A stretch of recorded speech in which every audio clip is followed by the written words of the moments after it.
తెలంగాణ వ్యాప్తంగా బస్సులు నిలిచిపోయాయి. మూడో రోజు సమ్మె కొనసాగుతోంది. ఇప్పటికే డిపోల ఎదురుగా కార్మికులు నిరసనలు వ్యక్తం చేశారు. మరోవైపు భవిష్యత్ కార్యాచరణపై చర్చించేందుకు ఆర్టీసీ జేఏసీ అత్యవసరంగా సమావేశం కానుంది. 10 గంటలకు ప్రభుత్వం చర్చలకు ఆహ్వానించడంతో ఎలా వ్యవహరించాలన్న అంశంపై చర్చించనున్నారు.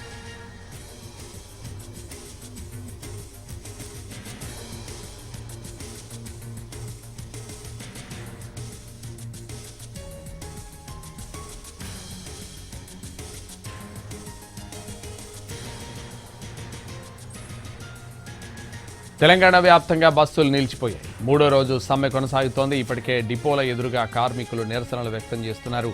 మరోవైపు భవిష్యత్ కార్యాచరణపై చర్చించేందుకు ఆర్టీసీ జేఏసీ అత్యవసరంగా సమావేశం కానుంది. 10 గంటలకు ప్రభుత్వం చర్చలకు ఆహ్వానించడంతో ఎలా వ్యవహరించాలన్న అంశంపై చర్చించనున్నారు.